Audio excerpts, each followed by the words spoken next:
How's it going, everyone? It's the Detective back again with another video, and I'm really excited for today's video because I just got a package today actually from Walmart. That's where I got these.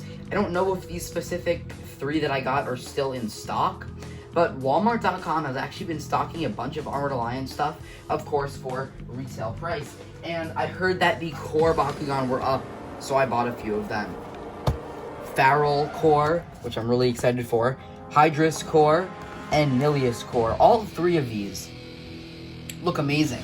I'm planning on doing separate videos for each one of them about the competitive viability of them, and I plan to do videos like this for the core Bakugan as well. So here's Pharol, super excited. The auraless paint just looks beautiful. None of us at the Bakugan Invitational actually got auraless Bakugan, but now that it's out of Walmart, I think it's out of stock. Unfortunately, I actually got the last one. They may have restocked, but I'm super excited for this. There's the back, and then let's go to Nillious, and the new Nillious design looks absolutely fantastic. It is amazing. You can see the entire lineup at the back. Of course, it's basically just the awesome ones, and then you have Nillious core, Diamond Dragonoid, and Pharol. Really excited for that.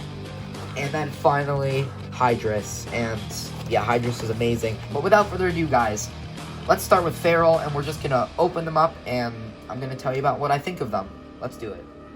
Alrighty, so here is Pharol. Of course, we already went over the packaging, so let's just rip right into it. And I am so excited because I said it in the review of the Deca Pharol that I did, but I absolutely love ancient Egyptian history and mythos, Greek mythos too, but ever since I was honestly like a little kid, I always really enjoyed kind of the ancient Egyptian mythology and history, and, you know, mummification, pyramids, all of the kings of ancient Egypt. So to get a Bakugan that's inspired from that is honestly super duper cool. And of course, Pharol is, you know, he's a pun on Pharaoh, which was, of course, you know, the king of Egypt. And of course, Pharol, he's a sphinx. He's basically a sphinx. And just having him in hand, I mean, I've had the Deca, but it's definitely different when you have the core. Doesn't seem to be any manual parts, and oh my gosh. Look at how nice that looks. That just looks fantastic. I'm just trying to contain my excitement right now, but there are the cards. Let's take a look at the cores first, and then we'll take a look at the Bakugan. So minus 200, plus 150, plus 1. Ooh, it's double shield! I mean, I know it's probably, I can't remember what Titan Pharol does. At the moment, I don't think it's as good as Auraless Trino if we're talking about, you know, good Bakugan for shield decks. But I really want to make a deck with this, even if it's in a different faction. That just looks fantastic. I love the line. So many people have been commenting about that. Pharol gets like kind of like this almost extra treatment. You know, most Bakugan, here's Dragonoid. There's 3 main colors. There's the primary color, of course, red. The secondary color, orange. And then the tertiary color, which is just smaller accents, is green. But Pharol here, and I don't know if any of the other new Armored Alliance Bakugan have this, but Pharol actually has a 4th color. Of course, the main color that he has is the gold plastic. Then you have this amazing gold paint, the silver paint, and then this kind of well, you also have gunmetal, actually, and then blue. So he actually has 5 colors, which is amazing. You got the silver faction symbol. It just looks so cool. Let's see if I can fold them up. It shouldn't be too hard. Yeah, that looks really nice. It's a really smooth ball form. So let's actually take a look at the cards here. Just some little pieces of tape holding them on. Ooh, and of course, I forgot to mention, we get the Gate Trainer. So I did touch on this in some of my other videos, but these are kind of like the original Gate cards. They are smaller. They are actually the same size as standard Bakugan cards. And they will, I have heard that they will fit in sleeves, but it is a bit of a tight fit. But these are basically meant for, you know, practicing your rolling. You have a simulated hide matrix there where you can put your Baku cores like so, and it's just super cool. And when we flip it over, the auraless version of the Gate Trainer, that is so cool. And here is the character card, and that just looks fantastic. You guys know, again, just seeing basically, you know, a Sphinx Bakugan is amazing. 505 double shield. So yeah, that's basically it for Pharol. Let's move on to Nillious. Alrighty, and here's Nillious. I do want to kind of pick up the pace a little bit, so let's dive right in. I'm not even going to try to, actually, you know, I am going to try to do that. Anyway, now, there we go. I do want to get these out because I just realized I spent 3 minutes or almost 4 minutes on the opening, and then again almost 4 minutes on Pharol. But nonetheless, this Nillious, it's just, oh my god, guys, he just looks absolutely stunning. So there he is.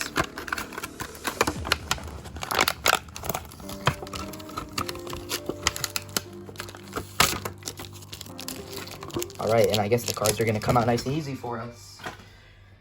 Oh my gosh, and here he is. So, manual parts, I already know. The feet, oh, I guess they fall down the other way. I was about to say there are 2 of them, but then I realized it's 2 feet, but they're connected on one axis. And yeah, I hope that you guys understand, even if you don't see it now, I hope that you guys will actually get this Bakugan and understand how perfect this looks. The wings look exactly like Nillious in terms of the shaping. They have, you know, the little cutouts. Of course, you know, Nillious did get a new redesigns, and of course, all the Bakugan did. So they don't really look as mechanical as Season 1. But wow, you know, you got the little claws there. The Baku gear can fit in. I guess I'll just take, for example, here's the one from Howl Core, and speaking of which, he just popped open. Kind of funny. So, you know, you can attach these smaller peg attachments there. You got the heads there.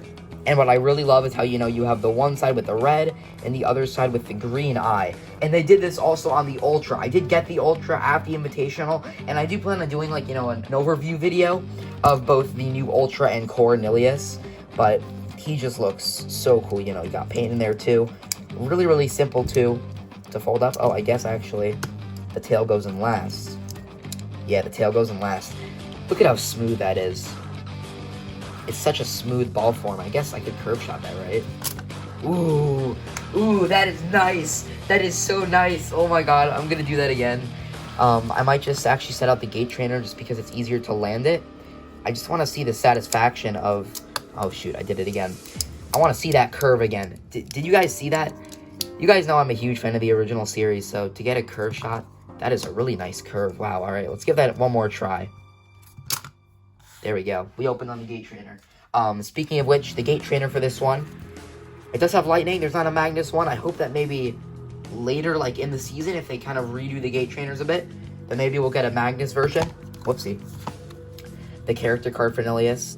405 shield and fist. I'm noticing that there's a lot of, you know, shield and fist hybrids, which I am definitely really, really liking that. And, you know, speaking of which, -5. Really kind of wish that this was a plus 250 plus 3 because they're, you know, they're redoing all the old cores and then they're adding a few new ones. So, ooh, this is definitely a nice one. Aquos and Darkest plus 400. I mean, it's a pretty common core. If you bought a bunch of the, you know, Battle Planet stuff, you probably already have the older version of this core. But it's very nice to get, you know, the newer version of it. So, yeah, Nillious just looks absolutely fantastic. Let's move on to Hydorous. Alright, so it's time for Hydorous. And this is the Bakugan that, out of these specific 3, I've been looking forward to the least design-wise. But in terms of competitive value, I've honestly been looking forward to this Hydorous the most out of the 3 that I'll be opening in this video. This one is just fantastic for competitive value. Again, I'm just mutilating this box here. Again, I'm gonna rip down like this. Don't know what the Evo does yet. I don't really remember, honestly, I don't really remember the effects of different cards until, you know, I actually use them myself. And then...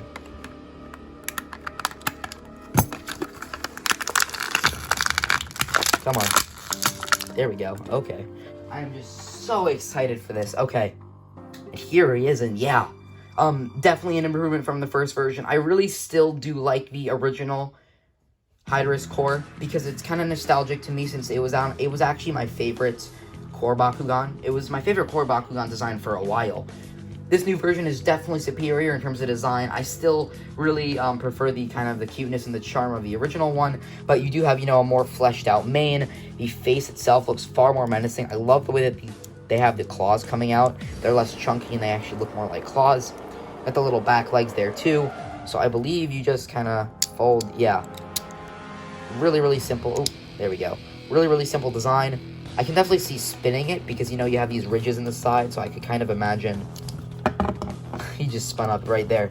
All right, so the real significant part about this is the fact that he is an extremely, extremely good Helix Bakugan. I'm sorry, Aquos Tritonium Ultra. Aquos Tritonium Ultra was one of my favorite Bakugan for the competitive game of all time. Because the Helix deck, I built the Helix deck a while back. It works so well, but honestly, I might have to kill Aquos Tritonium and put this guy in once I'm able to get his Evo.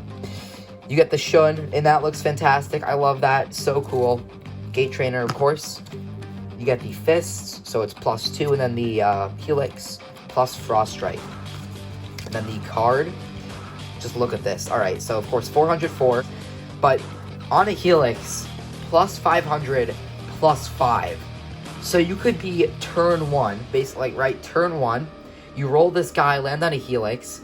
Let's just say that it's a 303 Helix. So you're getting 303 from the Helix, so you're at 707. But then you get +500, +5. So you're at 1200 B power, 12 damage, turn 1.